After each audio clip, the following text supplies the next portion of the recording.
I'm Pat Croce, and welcome to American Cancer Society's newest initiative called HEALED. And this is our community gathering. And I thank you all for sharing this next hour of power with me and our special guest. First of all, thank you to 6ABC for our presenting sponsor, our leadership partners who've helped us raise the money, which enables the research to begin down in Atlanta, and all of you who've donated at acsheal.com. And please spread the word. I want everyone to join our movement. And the bracelets are coming out as we speak. So each and every one of you who donated will be receiving the bracelet today, tomorrow. I know they've been mailed. So enjoy it, wear it with love and pride. And when we see each other in the street, it's just a beautiful bow. And once we can hug, we hug. So I always start, this is only our second one, but I like to start with a moment of silence, a moment of stillness. Okay, last week I did the wave, one meditative breath, like a wave. This week, it's a little different. I'm going to use my favorite special Tibetan bell. And all I want you to do is rest your attention on the sound of the bell all the way until it dissolves into emptiness, and stay there. Ready?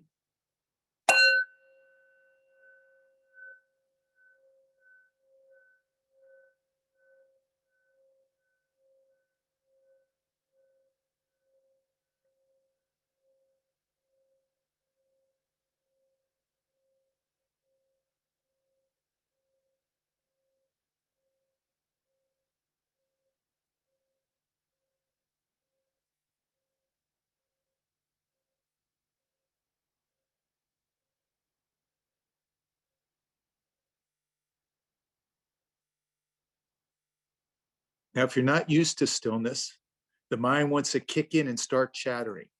But during that brief time when you focused your attention on the sound and the absence of the sound, you are pure awareness. No past, no future, no fear. And that is my goal, my intention with this HEALED movement.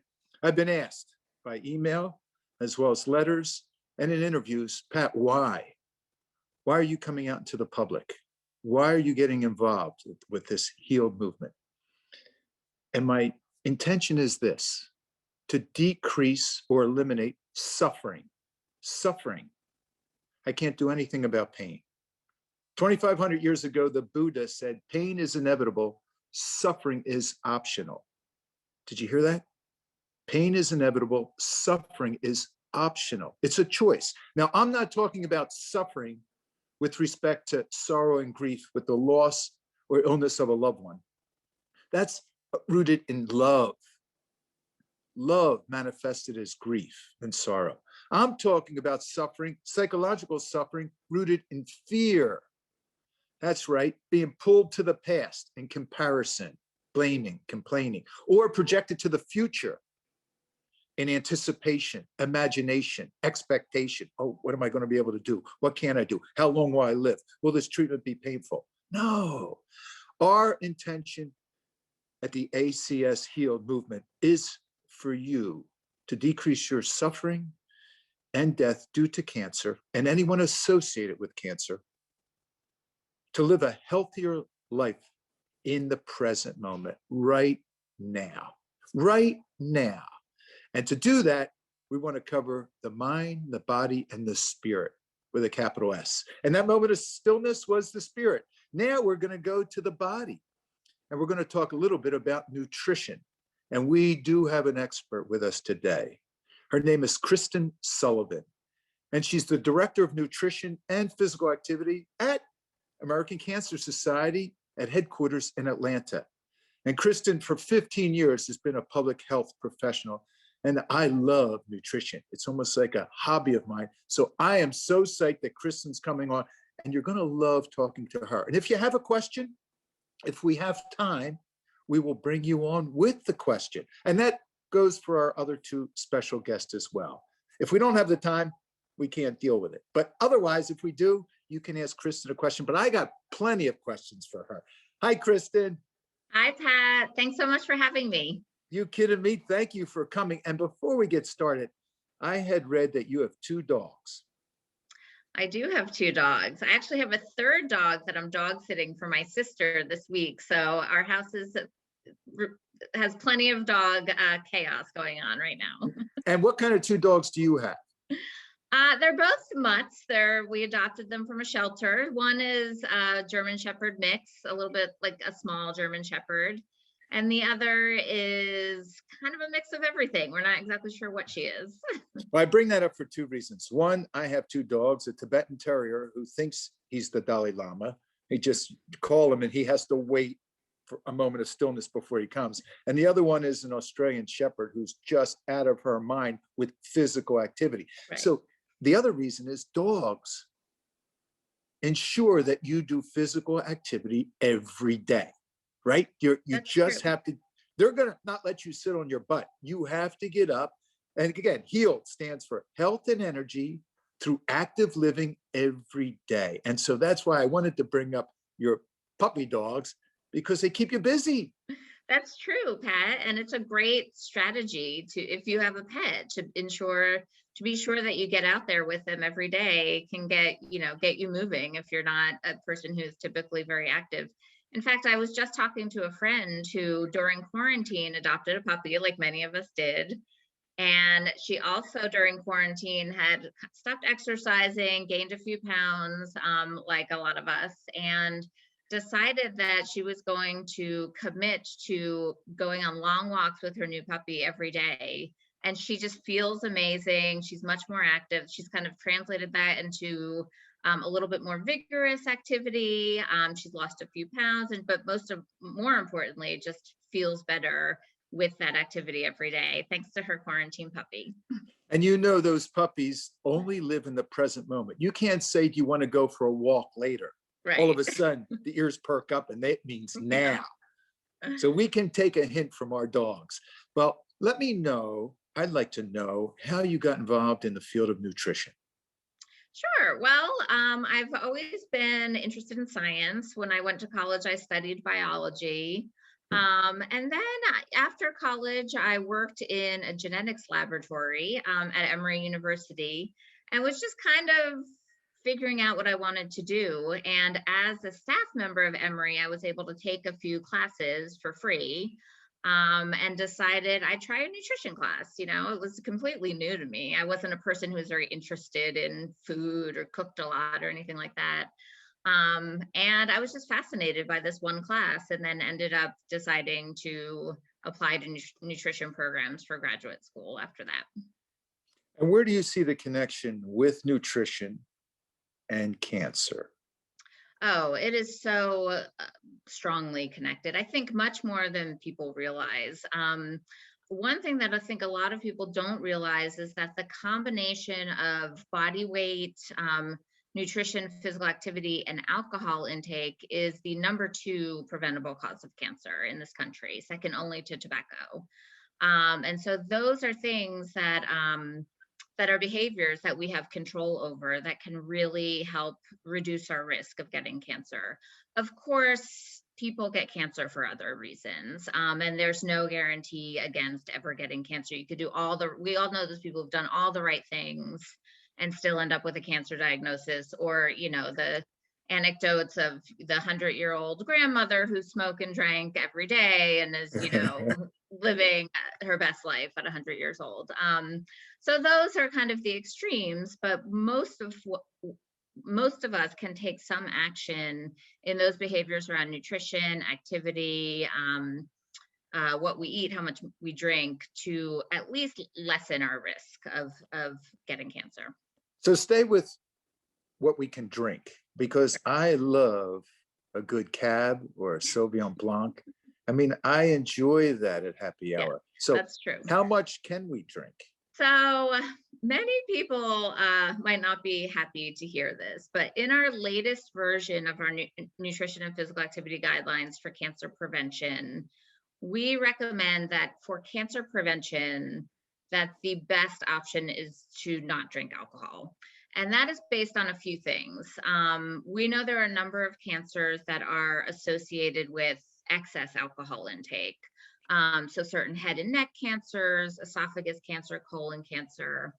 But the big one, as far as the recommendation to drink no alcohol, is really based primarily on breast cancer. Mm. So all of the studies show that your risk of breast cancer increases slightly with any amount of alcohol, so even less than one drink a day.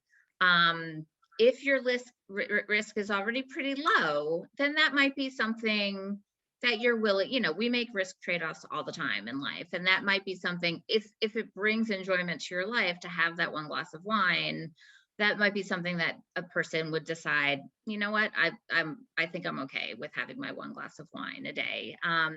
So we do say, if you do decide to drink alcohol, that women, to keep it moderate. So women should have no more than one drink a day, and men should have no more than 2 drinks a day.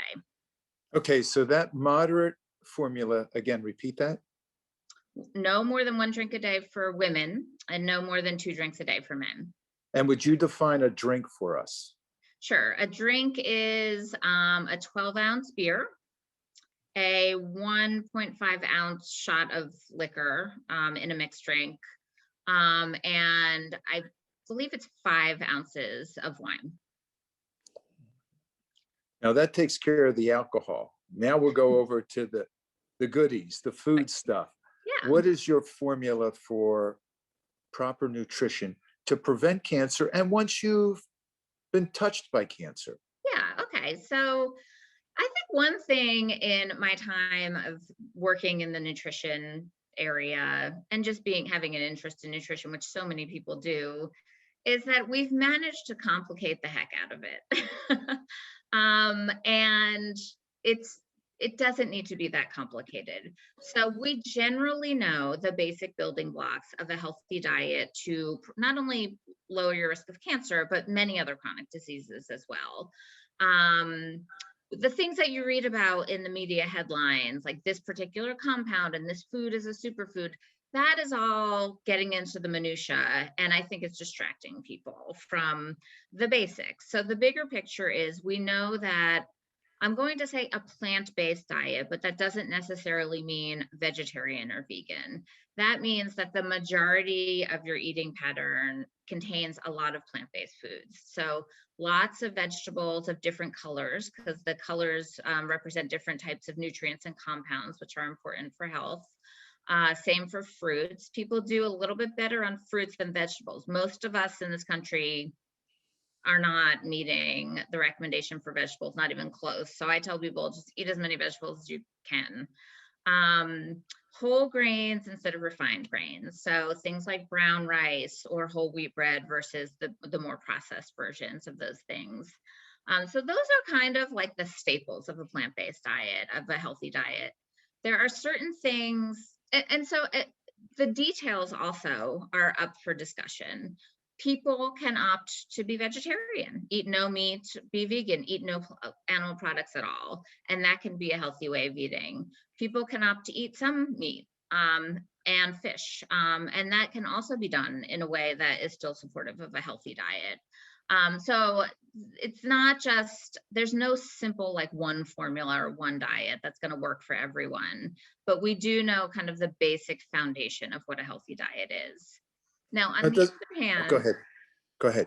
We also know there are some things that a healthy diet should either limit or not include at all. That was my question. Right. Okay. So you knew this was coming, right? Can't just eat everything. Specifically for cancer prevention and cancer risk, we know that red meat and processed meats are very closely linked to the development of colon cancer specifically. So there have been many studies on this. The International Agency for Research on Cancer in 2015 classified processed meat as a carcinogen, so causing cancer in humans, and red meat as a probable carcinogen. It means that there's pretty strong evidence that diets that are high in these things lead to colon cancer development. So that is a very cancer specific recommendation. We don't have a lot of cancer specific recommendations, but that's one of them. Processed meats are things like hot dogs, bacon, sausages. Red meat is beef and pork is typically what most Americans eat as far as red meat. We like to say that processed meat, limit as much as you possibly can and still enjoy your life. So if that means that you can go without ever eating those things, then that's probably the right thing to do. Red meat the recommendation is a little bit more moderate. So a couple of servings, maybe up to 3 servings a week, small servings of red meat, is probably where you should limit yourself. Or, if you're not a huge red meat eater, think about what you're eating now and try to just cut down a little bit. That also is a good strategy. We also know that those foods are major contributors to global warming and have impacts on the environment. So it's kind of a 2-for-1 deal. Not only your own health, but the health of the planet as well can be helped by reducing eating those products. So Kristen, you talked Go about ahead. processed meats, and I can see the taboo on those. Minimum, when you talk about how many ounces a week is minimum for like a hamburger For or red meat, a sirloin steak? a serving is about 4 ounces, so 4 to 5 ounces. So, about 12 to 15 ounces per week of red meat. That's good. So it's a moderate portion of, say, a steak or a hamburger. Not huge, but not tiny. Okay, now give me chicken and turkey. I'm a chicken salad guy. Sorry. So poultry and fish are what we recommend that people eat as their protein source if they are going to eat meat.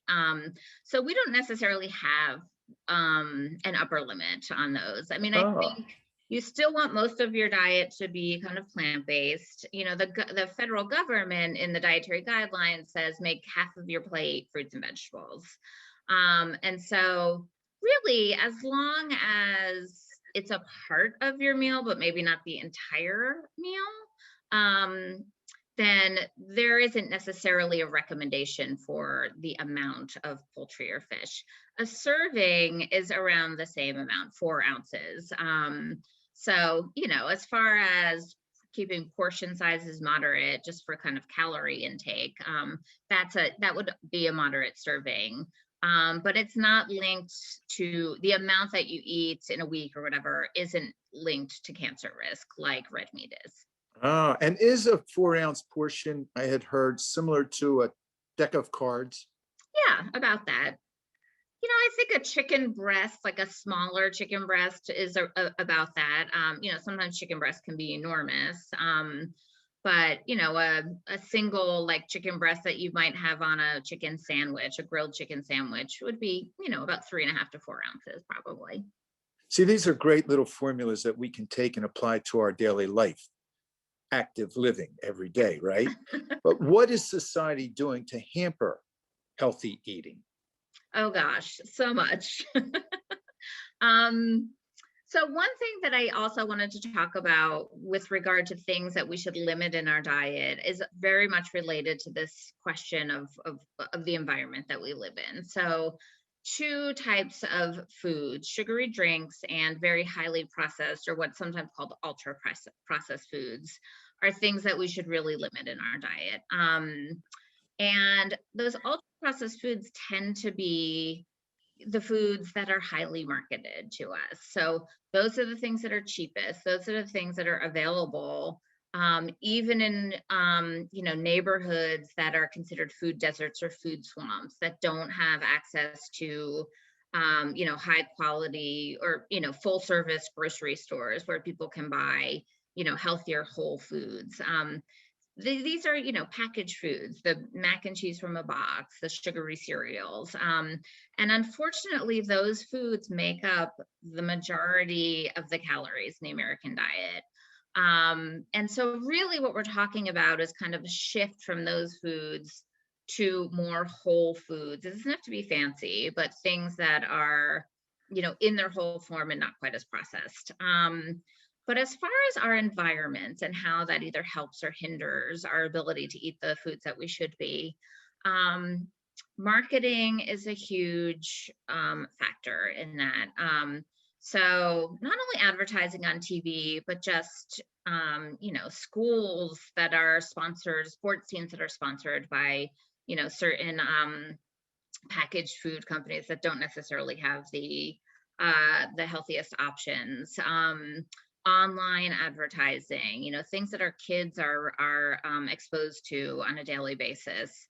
So those things really do, there's a reason there are billions of dollars being spent on marketing and advertising, and it's because it works. And so those are definitely, things to be on the lookout for, and things that can really kind of like push us in the direction of the types of foods that may not be best for us. I mentioned food deserts. So some communities, and these tend to be, communities that are lower resourced, historically marginalized or underserved, have to rely on corner stores that don't have any fresh produce for their food. That's how they get their food. And so, there's definitely kind of some policy implications in those types of neighborhoods to kind of encourage healthier options, either in those corner stores or to encourage companies to put full service grocery stores into these areas. The even just our workplaces and where we shop, so things that are in the vending machine or things that are in our cafeterias at our work sites, are they things that are being supportive of people's desire to eat a healthy diet, because many people do want to eat a healthy diet, or are they things that are hampering those efforts? And there's been some work in things like healthcare systems and hospitals to try to implement some policies within those organizations to ensure that they are offering the healthiest options. So limiting sugar sweetened beverages, taking fryers out of cafeterias, those types of things are things that a lot of companies as employers are doing because they want to support the health of their employees. And health systems kind of serve a dual role in that they often tend to be a big employer in their area, but then they also have patients and families of patients that they are providing food for as well. So yes, there are a number of issues within our environment that tend to kind of work against our ability to make these choices. Kristen, before I let you go, and I hope you'll just stand on the sideline in case there's other questions for you Sure. throughout the course of the gathering, but I know it's the start that stops most people. Mm-hmm. How would you recommend to start a healthier, more balanced diet? Yeah. Well, I'm glad you asked, Pat, and I could go on about this particularly for a long time. But I will say, because I think a lot of people get to a point where they think, oh, I've gained weight, I want to be healthier. And then they fall to some very restrictive, time limited diet that, I mean, all of the research indicates that it's really hard. It can be easy for people to lose weight initially. It's very difficult for people to keep that weight off and to sustain it. So I would say, think about things you can do that you are willing to do for the rest of your life. You may be tempted to completely cut out carbs or cut out fat, but realistically, are you going to never be able to eat another piece of bread for the rest of your life? Probably not. And if you do, you're probably going to be pretty unhappy in your life. So I would say start with the small things. If you're getting calories from your beverages, you're drinking sodas and sports drinks and big, huge things of sugary coffee drink, that's a pretty good place to start. You don't have to go cold turkey. I'm not telling anyone that they have to all of a sudden only drink black coffee, but there are simple things you can do to start reducing those, and to just kind of develop different habits, like drinking a water or sparkling water when you would normally drink a soda. Maybe not every time, but if you drink 2 sodas a day, start by cutting that in half and continue to make those changes.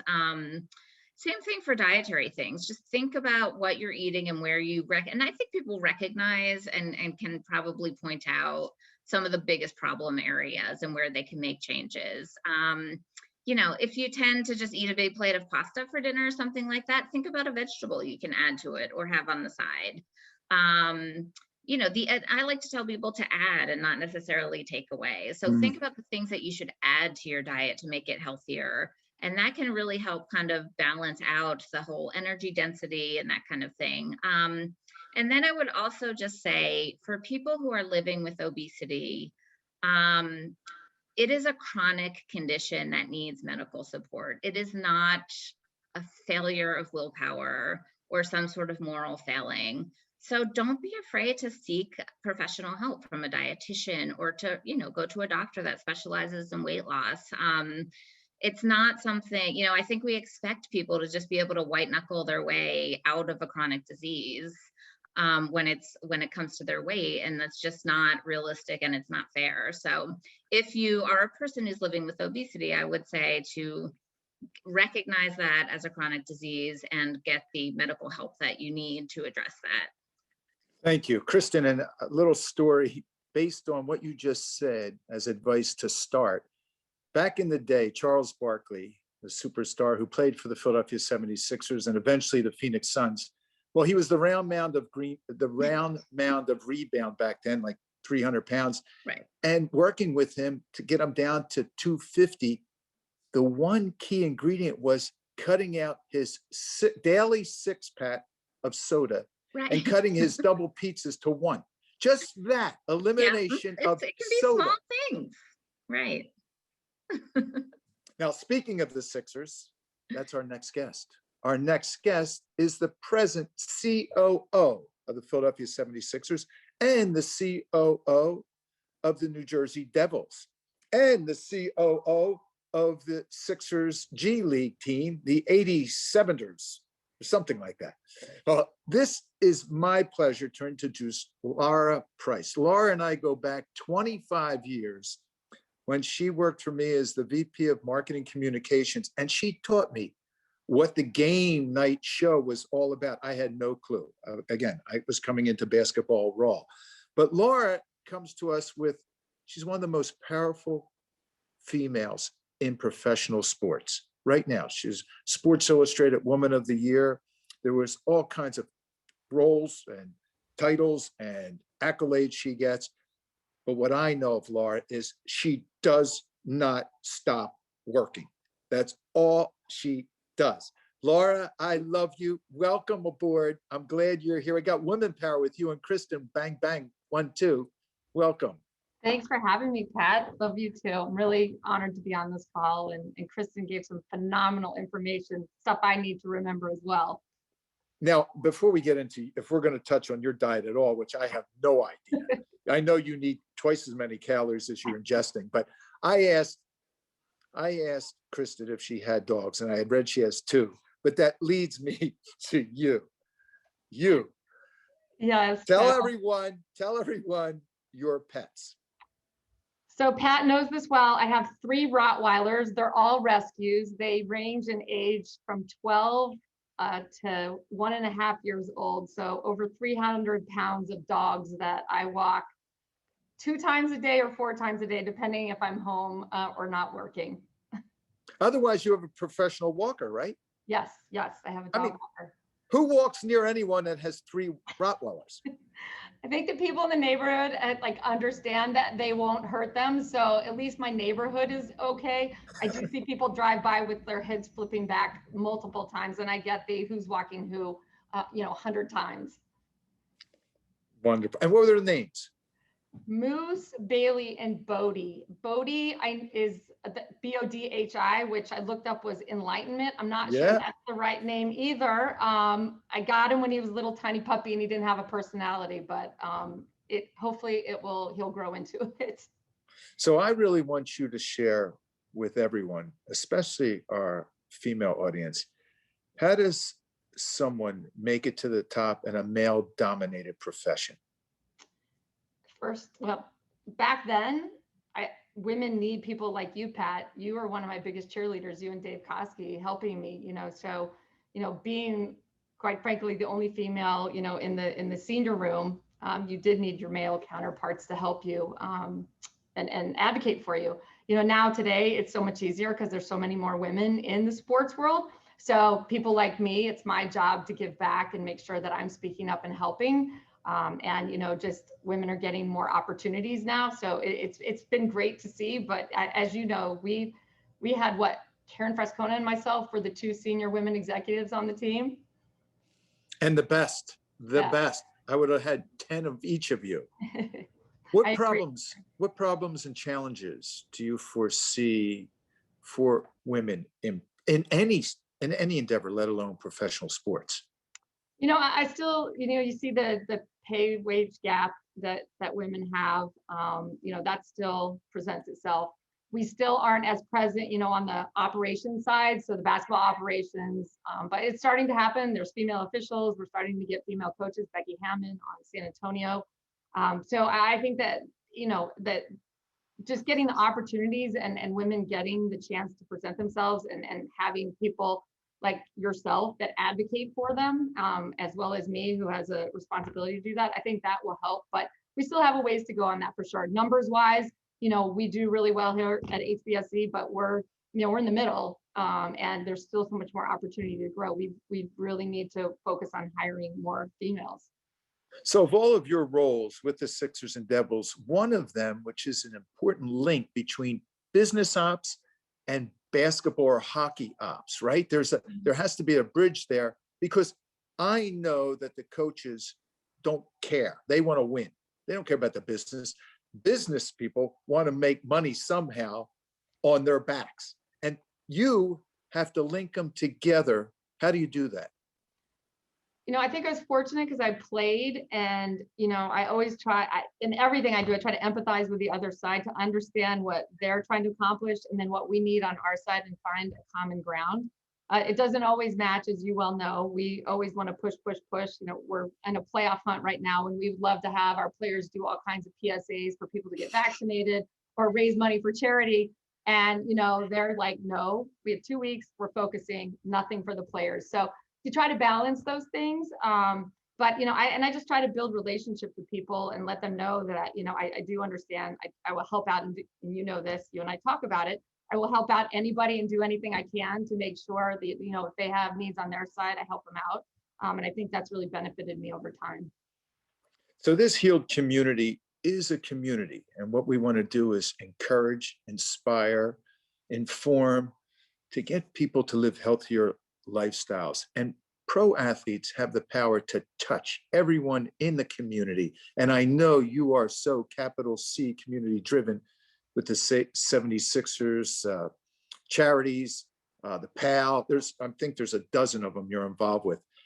Why don't you share with everyone how important touching the community is for your professional teams?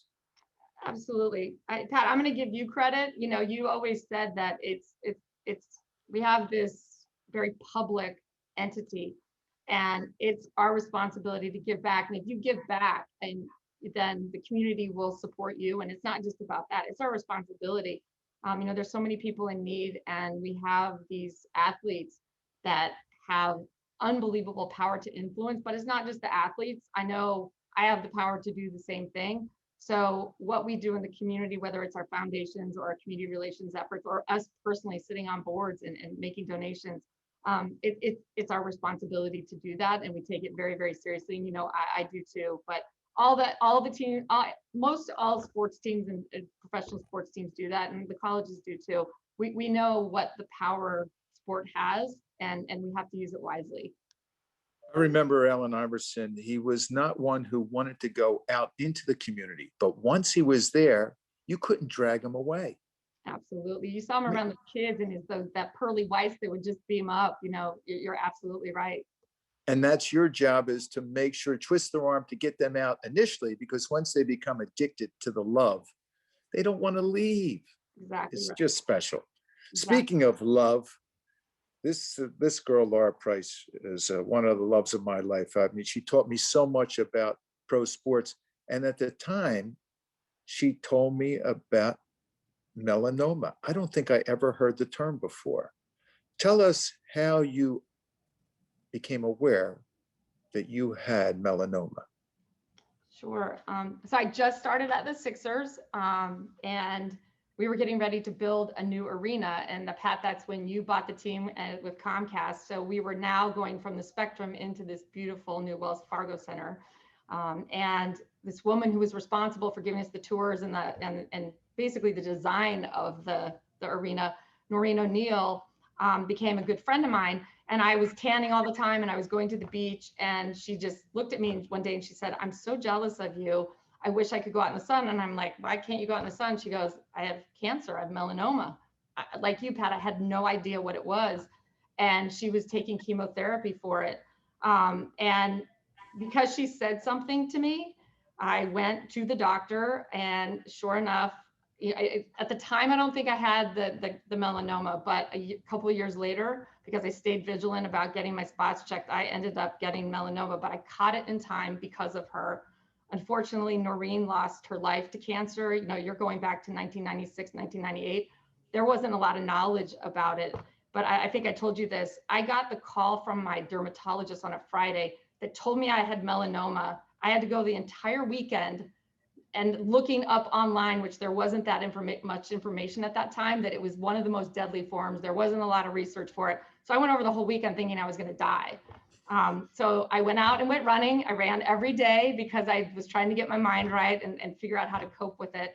But like I said, when I came back in, I was super fortunate. I caught it in time, had a lot of skin cut out, and I had multiple spots that were cut out. And I thank Noreen, for speaking up to me. And I do it every day. You'll appreciate this, Pat. Everyone runs for me in the office if they have sunburns, because they know I will go after them. And then they get a whole lecture on staying out of the sun and wearing sunscreen. So why don't you give our community advice on what you do to prevent future outbreaks of melanoma? Absolutely. You can research this online too, but don't use tanning beds, stay out of the sun, from the powerful hours of 10 to 4, wear sun protective clothing, definitely wear sunscreen all the time, hats.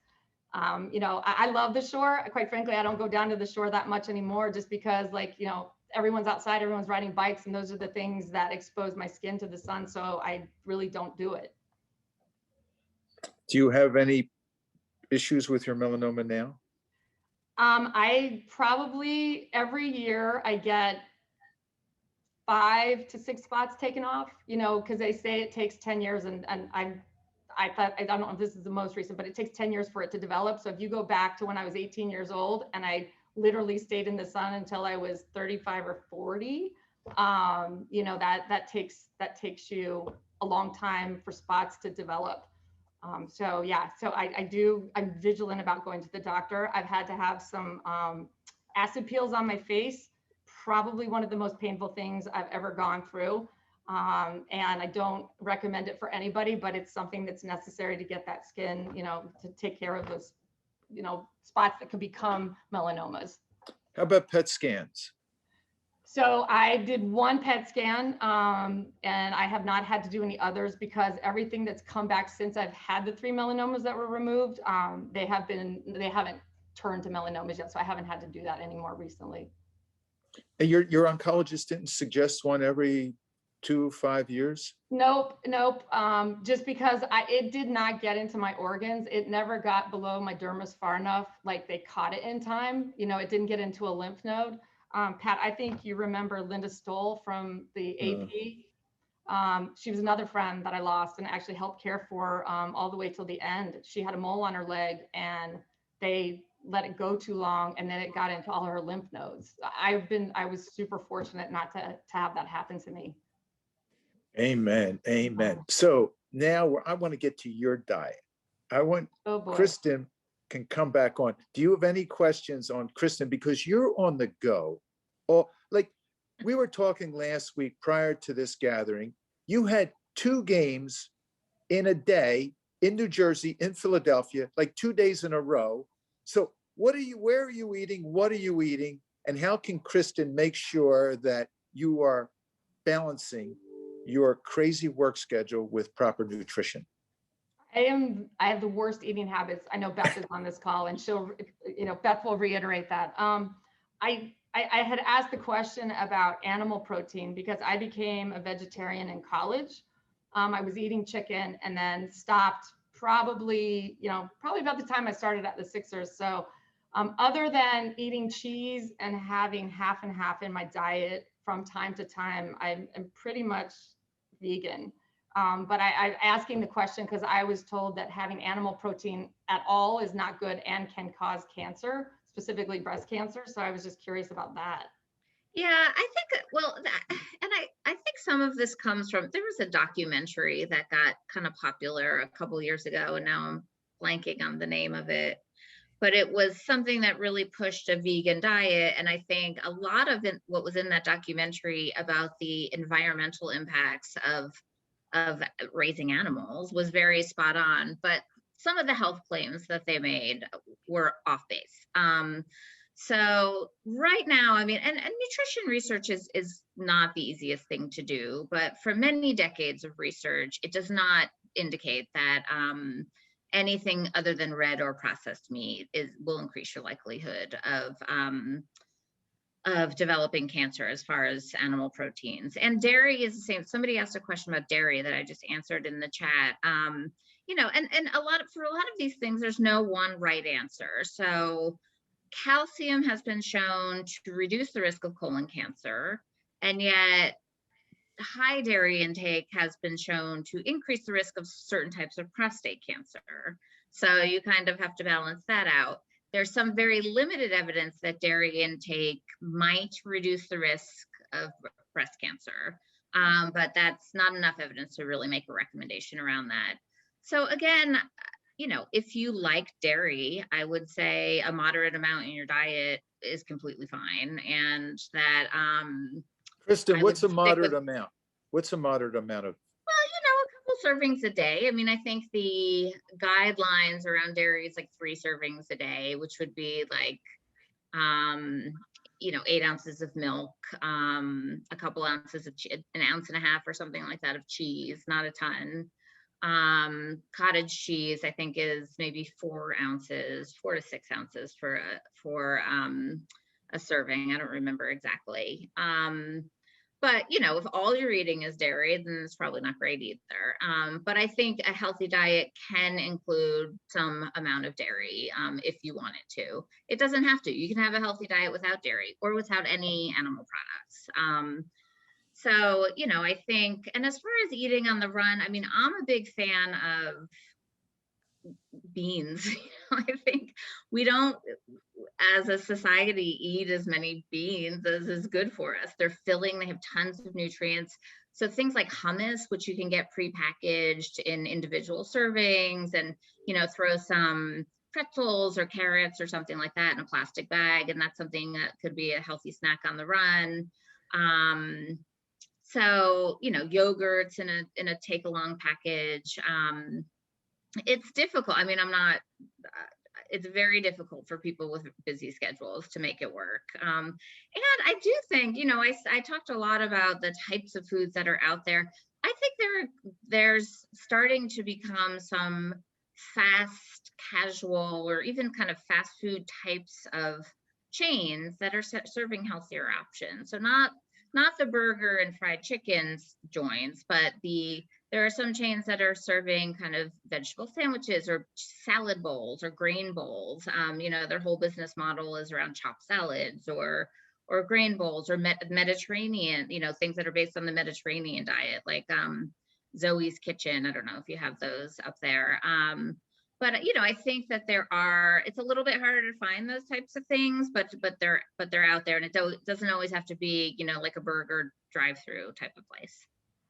Okay, ladies, stay around, because now you're going to meet someone in our warrior segment, someone who's overcome the ravages of cancer, like Lara, and his name, I call him Captain Fizz. It's Carl Fismer, and Captain Fizz is an 82-year-old current day pirate. This guy is a pirate. He is probably the most famous treasure hunter alive today. Last week, we talked about young Yusmita getting started. This guy proves never stop. Captain Fizz, are you there?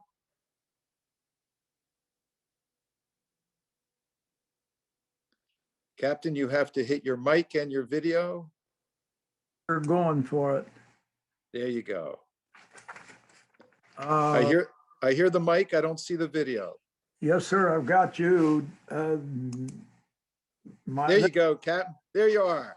Okay, I'm afraid I don't understand much about computers or cell phones. I need a lot of help, but I had questions for the ladies, but all of a sudden, they answered them, especially Christian. And let me do just a quick thing about that melanoma, if it's all right with you, while it's Sure. fresh in my mind. I had one small, tiny spot on my arm, and I ignored it and I ignored it, and then my wife said you need to get down there. You need to get. So I went to see the skin doctor down in Isla Mirada. I lived in the Keys, and they cut it off. And 3 days later, she called me while I was driving up to Sarasota, and she said, "You need a surgeon right away." And of course, nothing's going to scare you like that. So I called the doctor who had actually operated on me for cancer a few years before, who lived in Sarasota. I told him what the problem was. And less than an hour later, when I got to town, he had me set up with a surgeon. Turns out it was lucky he did, because in the meantime, the skin doctor in the Keys had faxed up all my stuff, and the new surgeon operated on me a day and a half later in Sarasota. And when he woke me up, he said, if you'd have waited another couple of weeks, we wouldn't have had to have done this. I had 2 hot lymph nodes taken out, and that was a lucky thing, but it really opened my eyes and made me realize just what you need to do.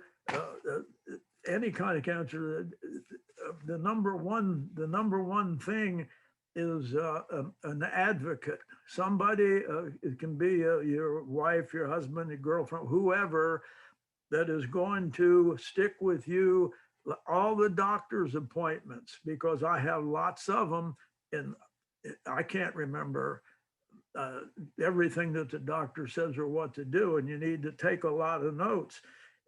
You need to, well, the big thing is maintain a good attitude. I never was scared every time I heard the word cancer, but by the time I got through the melanoma part of it, I was pretty well organized. My wife was a nurse. That gives me a little head start on people.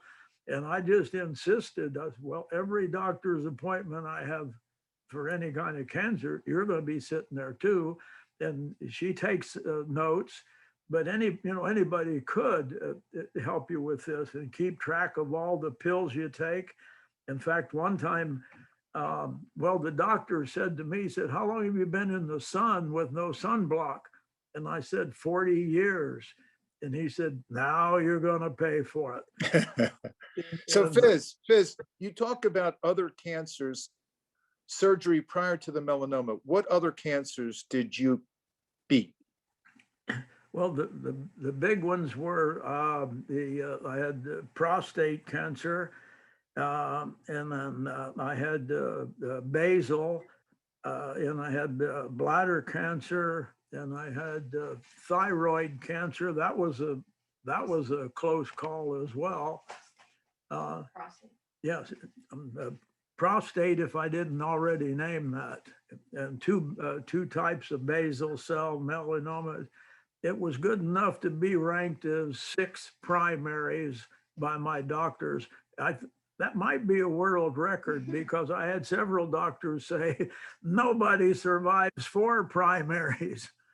So you hold a lot of world records, Fizz. So overcoming all these cancers along your lifetime, you're 82 years old, and we talk about health and energy through active living every day. Active living. You are the epitome of active living. You keep going. Why don't you just share briefly what it takes to be a treasure diver, and what kind of treasure did you find? Wow. Well, I've been a treasure hunter for 50 years, but I spent the first 6 years reading every book I could get my hands on, and I was on the fire department in Sarasota, Florida. So you work 24 and off 48. out diving in the Gulf of Mexico for 6 years, trying to rig up cheap electronics that might help find things. And then finally, after beating my brains out for 6 years, I drove to the Keys, right to Art McKee's house. And I just basically said, I'd like to be a treasure. Art McKee was the father of modern day treasure hunting. First treasure museum, first one to know what all these old shipwrecks were worth. And he had two good friends that helped him. Dr. Mendel Peterson, who was the curator of the Smithsonian for shipwrecks forever, and later a good friend of mine, and Ed Link, who is famous for the Link trainer, credit for World War II, shortening it because they trained over 1 million pilots. Ed Link also he made the first 2 underwater metal detectors. And I have a picture of Ed Link, Art McKee, and Mendel Peterson working the Capitana of the 1733 fleet in July 1954. It's been amazing. I got to work with all the good people, and especially I pay tribute to Jack Haskins, who was the absolute finest archival research in our history. There were a lot of good ones, and I know them too, but Jack is the one who turned more research for more Spanish recovery than any other researcher. And the good news was, if you couldn't find it, the information he would give you to go looking, Jack could jump in the water and find it for you, which he did on some of the more famous wrecks. I had no idea that Jack didn't have much of a family. We didn't talk much. I was with Jack for 32 years. His last 32 years, he left me his house, his car, 2 cats, 250,000 pages of archival research, which is, by the way, the best private collection of archival research in the world. The only better place is the Archive of the Indies in Seville, Spain. But the King of Spain kicked all the treasure people out. He realized he was giving away billions of dollars worth of information and getting nothing for it. So we're all cut off from there. But thanks to Jack, because when he was over there doing his job, he had the people working in the archives microfiche thousands and thousands of the documents. And he asked for especially, I've got them all right here in my closet if anybody wants to go treasure hunting. So speaking of that, you're going to still go treasure hunting. Now, before I let you go, I do want to raise a question from the audience. Where are you going next? I'm going back to the wreck of the Conception. This coin that I'm wearing right here over my medical alert bag is it's the closest point of land is 75 miles. The wreck itself is on Silver Shoals Reef, and that is a 40 square mile offshore reef that is in international waters. I was there 35 years ago. I did good, and we're going back there. I got a call last night from John Matera. You know, John, he's pushing this. And he said, we're all going to go down for a preliminary signing of the contract in a couple of weeks. So I think we might be there in July sometime. And what is down there? How much treasure is down there? Oh, Lord, well, a long time ago, Jacques Cousteau was out there looking for the Conception, but he didn't find it. But he found a lot of other wrecks, one of them being a Dutch ship that we've recently realized has some valuable things on it. So we're going to go back to Cousteau's wreck as well, but there's hundreds of wrecks. It just came as a surprise to a lot of old sailing ships. Captain Fizz, you're the best. Here's an 82-year-old guy. My 6 cancers couldn't keep him down. My doctors told me, 3 of them at least, they said, you know something, if I was just looking at all your records and paperwork here, I'd swear you was about 40. Yeah, I was hoping they say 25, but they didn't. The Captain Fizz is a prime example, proof positive that active living every day just keeps those juices flowing. The attitude Captain Fizz talked about at the beginning of this interview. Lara Price, overcoming melanoma. Kristen giving us the insights on nutrition for cancer patients as well for all of us. Is there, Diana, do we have a question from the audience?